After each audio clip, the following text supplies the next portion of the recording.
The die is cast. In finishing this giant dresser, I've completed my portfolio for Art in the Pearl.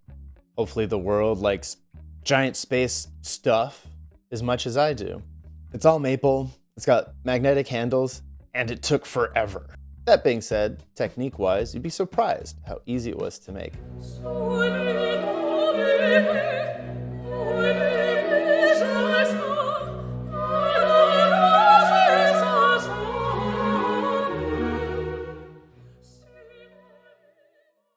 I'm Steven, and I make custom furniture from my one-car garage in Portland, Oregon. I'm going to show you how I made this dresser, starting with why does it even look like that? I wanted to make a dresser, and I wanted it to look futuristic. Big, clean lines, Faro space program. I decided early on to make something intentionally too large, like it wasn't made for humans. The very limits of my house are 90 inches high and 34 inches wide, so that's what I made. For the mild vertical taper, minimum wall thickness is 5/8 of an inch. Turns out, minimum is too minimal, and you'll see why a little bit later. Now we have our dimensions. To get Leah's approval, I sketched this visual aid by our front doorway, and she said, "Fucking do it," whatever rude thing she said. And we're off to the races. I'm ambivalent about making videos, but I love teaching and I love woodworking. So if you've been enjoying these videos, please like, subscribe, leave a comment. It really helps. Thank you guys all so much for being here. Back to the show. To save money, I bought most of my wood as slabs at a garage sale. So I guess, technically, this project is brought to you by Facebook Marketplace. Milling slab takes forever, so I'm gonna spare you that singular misery by just skipping through all of it.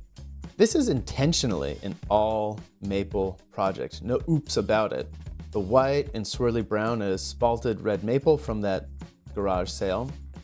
The pink stuff is big leaf maple from my local lumber yard, so shout out to Sustainable Northwest Wood in Portland, Oregon. The drawers are made of the same. The repairs here and there are ambrosia maple, and the two handles I made are, I'm not sure what kind of maple they are, but it's highly figured, so maple. I think the wood all cost around $900. Do you eat the frog? I eat the frog. That means I address my most difficult tasks first. For this project, the dome is the frog. To get started, I drew the dome 1-to-1 on some MDF to figure out how to section it up. It has two doors, and I couldn't find hinges that would allow it to swing out, nor slides that would let them straight out either. I tried. They tried and died. In the end, I left them as floating doors. Sometimes the best part is no part. Shaping the dome was arduous because I eyeballed it, and it took hours even with a turbo plane. I left all three sections stuck together and did as much shaping as I could before I stuck it on the dresser. Once it was on the dresser, I had to blend the edges to get a nice smooth transition, and the best guide I had as to its hemisphericity was to go by touch. This whole thing is just a bunch of rings of wooden bricks stacked on top of each other, like the record cabinet, or the floor lamp I made last year. This time, there are 36 bricks per layer, so each one makes up 10 degrees of arc. The taper comes from bricks of each layer being only a few hundredths of an inch wider than those in the layer under it. Thankfully, they make rulers capable of such pedantry, and I used mine appropriately. Technical note, deburr each brick with a belt sander, but not directly on the angled faces to introduce no new variation. Dressers have drawers, sadly, and mine will be no exception. For each ring that will have a drawer, I picked out the prettiest 9 blocks from each ring to be the drawer fronts. Those 9 are glued to each other, but not to the rest of the ring. I use double sticky tape on that joint so I can pop them out later more easily. They are drawer fronts, after all. The rings without drawers have internal railing to support the drawer above, as well as extra material in the front bit for strength. I cut into where the railing attaches, that way I'm not counting on a glue joint alone to support each drawer. I've got like 5 tips, so buckle up. Read these books. 1. Glue up your rings on the flattest, smoothest surface you can find. Once the rings are together, you need another perfectly flat surface to let it all cure, but I just stacked them on top of each other for that part. Tip 2, do go overboard with glue. Not enough is much more of a problem than too much. 3, use a tape measure to check to make sure each ring is mostly circular, using reversible clamps as spreaders to sort that out. 4, I use tie downs to apply clamping pressure. Next time, and maybe you should consider this, I'm investing in hole straps with T-bolt buckles, which should more easily bridge those glue joints because the ligatures are smaller. Finally, do leave the strap clamps on for as long as possible. They add a lot of rigidity to those fragile rings. And don't take them off until the whole drawer section is done curing. If you're a fan of the channel, you may already know that I hate making drawers. So God knows why I finger jointed the back corners, but I regained my senses in time to finish them up and just butt jointed the sides to the bottoms. I refuse to try any harder with drawers than absolutely necessary, and that's just the way things are. Joining up to the fronts was the hardest part. They're curved, they got layers, it was nasty. To square that circle, I traced the drawer front onto the drawer bottom and cut and sanded each of those individually to fit.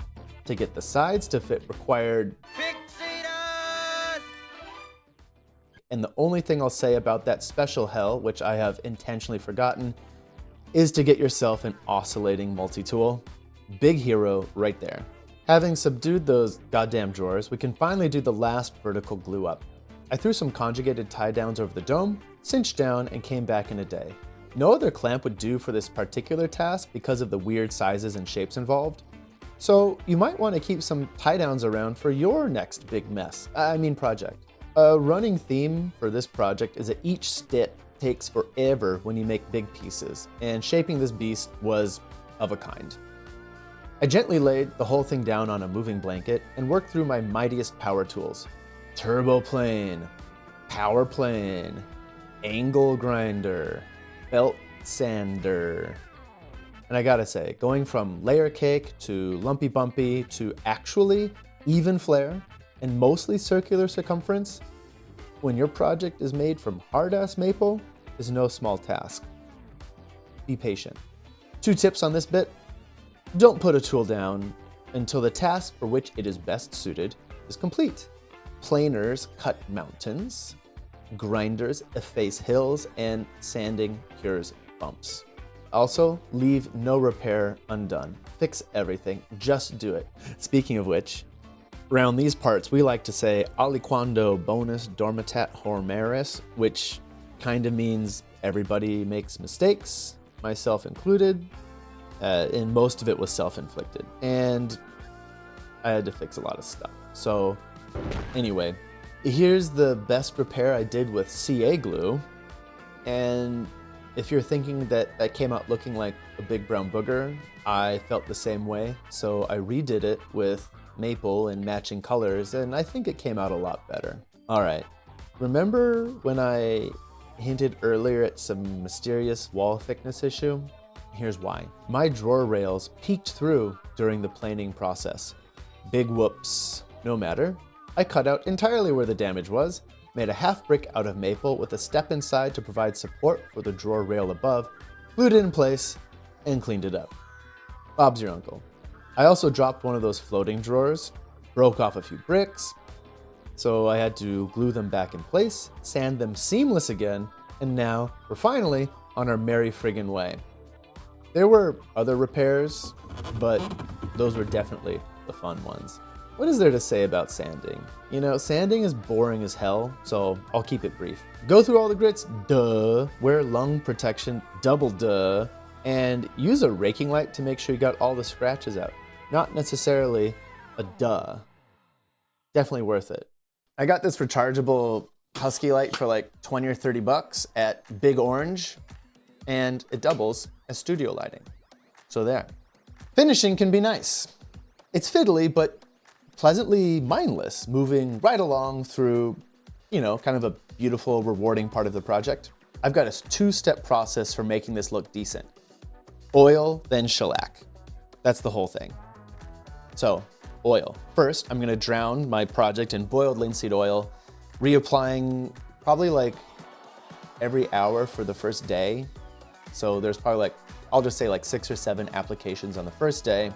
And then for the next week or so, 1 or 2 more applications, usually like a morning and an evening, and you just wipe off the excess after each time. And eventually it won't take any more and you have to move on to the next step. So the next step, shellac, you're gonna put a good light scratch on your project so the shellac has something to grab onto. And then there's 2 schools of thought on shellac. There's the French polish method, which is like, I am only going to add impossibly thin, perfect layers of shellac that come out mirror smooth, and I'm just gonna repeat that over and over and over until it's thick enough to be sort of resilient. And I don't have all the time in the world. Well, maybe I do, but I didn't want to spend all my time just doing shellac. So the other approach is to add way too much and then polish down to whatever finish level you like. And I did that one. So if you want to go that way, do what I did and get a $30 spray gun from Harbor Freaks and lay down some thick knobbly orange peel and then row through all of your really fine grits to get the mirror finish you want. Works pretty well, I think. Everyone's like, drawer hardware is so expensive, wah, and I'm one of them. That's why I did magnets. Plus, I preserve my beautiful visual field. Check it out. Magnets in every drawer, chickens in every pot, and 2 free-spirited libertine handles that don't care which drawer they're grabbing on. Nice. So, was I right? Was that easier than you expected? Let me know in the comments. All right, now that we're done, I have to say a few things. First, I hope you enjoyed what I had to show you today. If I left something undone that you wanted to see more of, like my design process or my math or a tour of my dope wardrobe, let me know in the comments. I make these videos for you. Second, again, please like and subscribe. I'm inches from monetization and I want to redo this project in a more reasonable size out of walnut. I think that might sell better. So let's make that happen. Click those buttons. Lastly, the best way to support the channel is to commission a piece. There's a link in the description and in my profile to a request form for custom projects. And I'd love to feature your dream project on the channel. You can also, if you happen to be by Portland, Oregon in August, come by the Art in the Pearl art show, where I will be repping PanthraxManifold LLC. And if you like what I just made and you like it enough to pay for it, it's uncommissioned, it's unclaimed. You can go to my Etsy right now and buy it. Pretty cool, huh? All right, that's enough. I'll be in the garage.